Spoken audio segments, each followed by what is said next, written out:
Финляндия решилась на удар по белорусам и россиянам. Новое решение Хельсинки уже в силе. Конца войны не видно. В Украине не ожидают, что сделка по прекращению огня будет заключена в течение ближайших 50 дней. Верховная Рада продлевает военное положение и всеобщую мобилизацию. Венгрия начинает войну против Украины. Орбан требует от Брюсселя остановить мобилизацию в ВСУ и вновь обвиняет ТЦК в убийстве. Что хочет сделать с украинскими чиновниками? Какова позиция Киева? Трамп верит в победу России и впервые и лично озвучивает свою позицию касательно ударов по Москве и Санкт-Петербургу. Резкое заявление для Путина и Зеленского. Непринятие условий. Путин ждет обвала фронта, готов воевать дальше, а ультиматум Трампа будет отвергнут. Под прицелом Днепр, Сумы и Харьков. Детали. Чистка в верхах. Президент Казахстана устроил кадровую встряску в военных структурах республики. Почему полетели головы? Большая любовь между 72-летним мужчиной и 27-летней девушкой. Кто главные герои видео из Монако, которое стало вирусным в соцсетях? Как миллиардер усадил в свой автомобиль молодую? Досмотрите. Всем привет, это «Время прятку». Коротко, четко и по делу о том, о чем говорят в мире. Если вам есть что сказать, делитесь своими мыслями и отвечайте на мои вопросы в комментариях. За лайк и подписку буду особенно благодарен. Время начать. ЕС грозит Грузии. Брюссель собирается больно ударить по Тбилиси из-за разворота к Москве. В частности, Грузия рискует потерять право на безвизовые поездки в страны ЕС. Об этом заявила глава европейской дипломатии Кая Каллас перед заседанием Совета ЕС по иностранным делам. Причину она тоже озвучила – антизападный и антидемократический курс, который все громче звучит из уст грузинских властей. Каллас говорит, что Европейский Союз наблюдает серьезный откат в Грузии. Именно поэтому ЕС сейчас рассматривают разные варианты давления, и эти варианты, по словам Каллас, уже находятся на столе. Тем временем глава МИД Литвы недоволен арестами оппозиционных политиков в Грузии и также предлагает усилить давление на власти Тбилиси, но уже посредством санкций и политической изоляции. Мы видели дела, возбужденные против лидеров оппозиции. Это совершенно неприемлемо, и мы должны ответить санкциями, усилением давления на режим, политической изоляцией, а также усилением поддержки гражданского общества. Финляндия решилась на удар по белорусам и россиянам. Уже сутки в стране официально действует запрет для граждан России и Беларуси на покупку недвижимости. Ограничения вступили в силу 15 июля и касаются тех, кто не имеет постоянного ВНЖ в Финляндии или ЕС. Постановление опирается на закон, который запрещает выдавать разрешение на покупку недвижимости гражданам стран, подорвавших территориальную целостность и суверенитет других государств. По решению ЕС именно такими странами являются Россия и Беларусь. Итак, что именно запрещено? Во-первых, покупка недвижимости без спецразрешения теперь невозможна для россиян и белорусов. Разрешение не выдадут даже компаниям, если более 50% их акций принадлежат гражданам этих стран. Кроме того, под запрет попадают и те, кого финские власти сочтут угрозой нацбезопасности. Приобрести жилье в Финляндии смогут те граждане РФ и РБ, которые имеют постоянный вид на жительство в Финляндии, либо долгосрочный ВНЖ в ЕС, выданный именно Финляндии. По подсчетам властей, около 20 тысяч россиян и 350 белорусов, находящихся в Финляндии без постоянного статуса, попадут под этот запрет. События, кстати, прокомментировали в Минобороны страны, назвав его укреплением безопасности.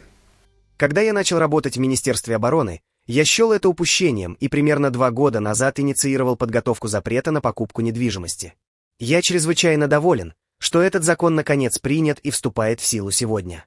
Речь идет об укреплении безопасности Финляндии и подготовке ко всем возможным способам влияния.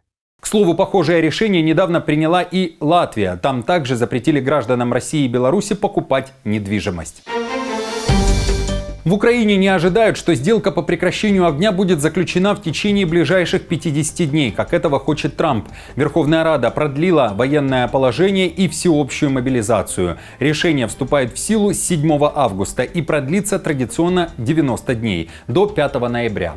Трамп тем временем сделал ряд новых заявлений. Он успел сказать, что с Путиным еще не закончил. Это цитата. Кроме того, признался, думал, что Вашингтон и Москва уже как минимум 4 раза договорились о прекращении огня. Но в итоге Россия совершала массированные атаки. Теперь, уверяет Трамп, он никому не доверяет. В то же время уже второй день западная пресса кипит. Главная тема – дальнобойный удар Украины по Санкт-Петербургу или Москве. В Белом доме признали, что задавали Зеленскому вопрос о возможности такой атаки, но не требовали таких ударов для того, чтобы заставить россиян почувствовать боль. Это была цитата из материалов The Financial Times и Washington Post. Financial Times печально известна тем, что вырывает слова из контекста ради кликов, потому что их газета умирает. Президент Трамп просто задал вопрос, а не поощрял дальнейшие убийства. Он неустанно работает над прекращением убийств и завершением этой войны. Сам же Трамп вновь заявил, России будет плохо, если Путин не пойдет на его предложение. При этом бить по Москве Зеленскому не стоит, говорит американский президент. Давайте послушаем. Если через 50 дней не будет соглашения, это будет плохо. Зеленскому нужно действовать агрессивнее. Пошлины будут введены, и другие санкции тоже. Зеленскому следует наносить удары по Москве или глубже по территории России. Нет, он не должен наносить удары по Москве. Почему вы даете Путину еще 50 дней, чтобы продолжать войну против Украины? Я не считаю, что 50 дней – это долго. Это может произойти и раньше. Я не думаю, что это долгий срок. Вы должны были задать этот же вопрос Байдену. О том, что будет плохо не только России, если Путин не пойдет на сделку, говорят и в НАТО. Рютте сделал обращение к союзникам Москвы. Послушайте, если вы президент Китая, премьер-министр Индии или президент Бразилии и все еще ведете торговлю с русскими, покупаете у них нефть и газ, а иногда даже перепродаете это в США с наценкой. Знайте, если этот парень в Москве не начнет серьезно относиться к мирным переговорам, я введу вторичные санкции на вас в размере 100%. Уверен, они еще не поняли, что их ждет. Это займет какое-то время, чтобы осознать. И я думаю, что вы, донося это до широкой аудитории через СМИ, а также сенаторы, возможно, обсудив это с коллегами из Бразилии, Индии и Китая, все это будет полезно для оказания максимального давления на Россию в дополнение к поставкам вооружения. У Путина же заявили, что анализируют выдвинутый Трампом ультиматум, считают, что его слова о вооружении Украины – это сигнал о продолжении войны. Заявления президента США весьма серьезные. Что-то в них адресовано лично президенту Путину. Нам, безусловно, нужно время для анализа сказанного в Вашингтоне. И если и когда президент Путин посчитает необходимым, он это обязательно прокомментирует. Я не хотел бы забегать вперед, и давайте дождемся решения Путина, будет ли он это комментировать сам. При этом в МИД РФ считают, что Трамп находится под давлением. В целом же заявление американского президента высмеяли. Сделал это Лавров. Мы хотим понять, что стоит за этим заявлением. 50 дней, было раньше и 24 часа было, и 100 дней было. Мы все это проходили и действительно хотим понять, чем движим президент Соединенных Штатов. Ясно, что он находится под огромным, я бы сказал, неприличным давлением Европейского Союза и нынешнего руководства НАТО, которые бесцеремонно поддерживают требования Зеленского продолжать накачивать его современным, в том числе наступательным оружием, за счет все большего и большего ущерба налогоплательщикам в западных странах. Несмотря на то, что оружие скоро поступит в Украину и оно уже готово к отправке, Трамп считает, что Россия победит в этой войне. Об этом пишет издание «Политика» со ссылкой на представителей Белого дома. Мнение президента таково, что Россия победит. Вопрос лишь в том, сколько времени это займет, сказал высокопоставленный чиновник Белого дома, которому была предоставлена анонимность для обсуждения мыслей президента. У России больше экономика, больше армия, более чем достаточно людей, чтобы бросать их в мясорубку. И ей просто все равно. И хотя они продвигаются медленно, они все же продвигаются. Президент просто хочет остановить убийство.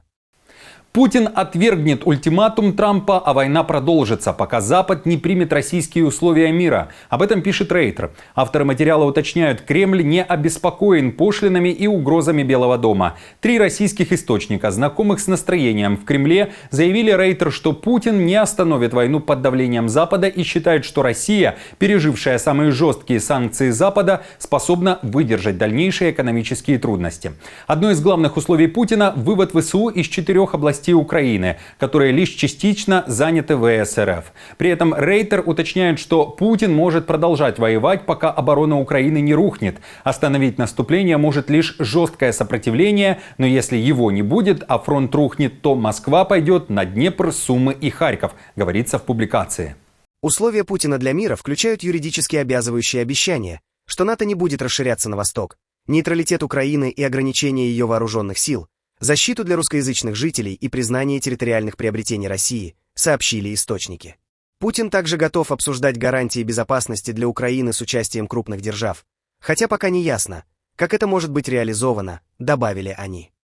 В ближайшие месяцы произойдет эскалация кризиса, пишет издание. Об эскалации заявили в Украине этой ночью. Страну атаковали сотни ударных БПЛА. Сообщалось об угрозе баллистического удара. Украинские медиа писали, вероятно, спецпосланник Трампа Кит Келлог уехал из Киева, так как интенсивность атаки поражала. Пока он был в Украине, ударов такого масштаба не было.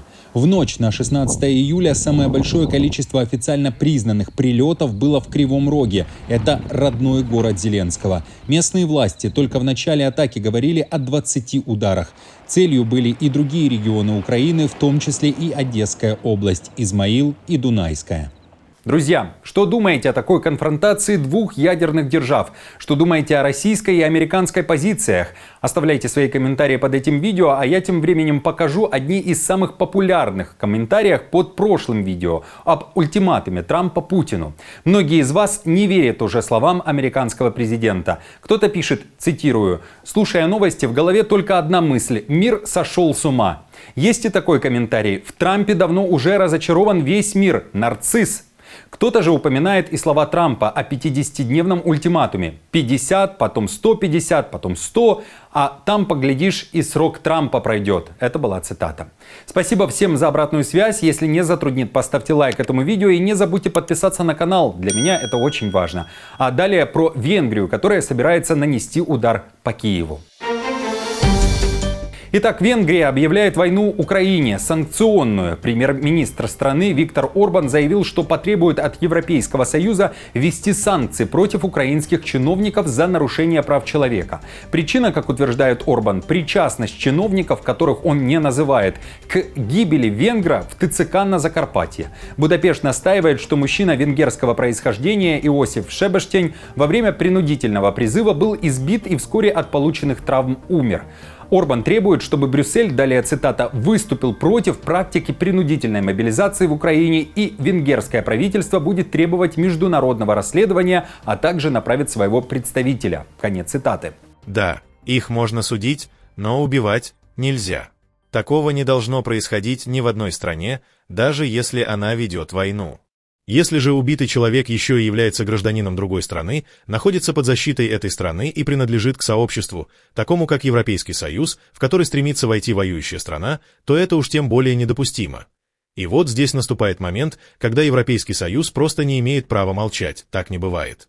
Нельзя одновременно произносить речи о готовности Украины к членству в Европейском Союзе и в то же время хоронить людей, которых убили во время насильственной мобилизации. В Украине, напомню, заявляют, что Шебештень являлся гражданином Украины, был мобилизован на законных основаниях, самовольно покинул расположение воинской части.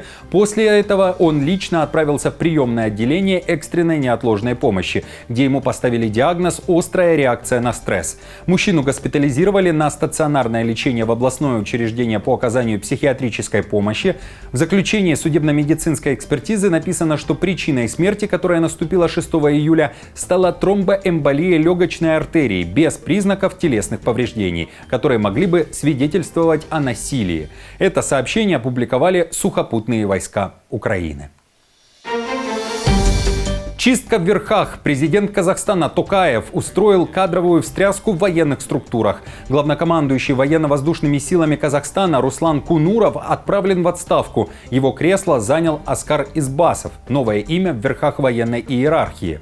Это уже вторая громкая замена за короткий срок. Ранее Токаев снял с должности замминистра обороны Бакытбека Сыдыкова, а 8 июня неожиданно назначил нового министра обороны Даурена Касанова, который еще недавно сам возглавлял силы воздушной обороны. Причины таких кадровых перестановок на сайте президента Казахстана не указываются. Ранее казахстанская пресса связывала отставку министра обороны с критикой в адрес военного ведомства из-за случаев суицидов среди военнослужащих и скандалов с призывниками. Звучали также версии о коррупции при закупках военной техники. Еще одна версия, циркулирующая в соцсетях, указывает на несогласованную с руководством программу сотрудничества с Великобританией по миротворчеству и обучению офицеров. Отставка Кунурова и Сыдыкова, вероятно, является частью более широкой кампании по обновлению руководства армии, хотя конкретные причины, опять же, не уточняются. И напоследок не о политике, а о большой любви. Модель из Украины и миллиардер из Монако взорвали соцсети. Карты раскрыты. Речь о ролике с идеальным сценарием для фильма о золотых знакомствах. Вы, вероятно, могли видеть эти кадры. У ресторана скучающая девушка отказывает пожилому ухажеру, но стоит подъехать его Порше, как все меняется. Она садится к нему в машину, несмотря на его возраст. Оказалось, что мужчина и девушка давно знакомы. Она 27-летняя модель из Украины, Виктория Шевченко, родом из Днепропетровской области, переехавшая в Крым, где даже стала вице-мисс Крыма 2017. Ныне проживает в Подмосковье и часто бывает на элитных курортах Европы. Ее спутник — 72-летний австрийский магнат Питер Кеник, владелец многомиллионной металлургической империи и почетный консул Австрии в Монако. Кеник известен в узких кругах как любитель восточноевропейских красавиц. Его две предыдущие жены — эффектные брюнетки из Чехии и Венгрии, младше его на десятки лет. К слову, видео с Шевченко и Кенигом собрало уже десятки миллионов просмотров только в ТикТоке. Об отношениях пары практически ничего не известно. А вы как считаете, по любви или по расчету? Пишите свои комментарии под этим видео. Друзья, хорошего вам дня, не забудьте подписаться на канал и поставить лайк этому видео, оставляйте также свои комментарии под этим видео. И я напомню, что новости за неделю собраны в плейлист. Переходите и смотрите. До встречи!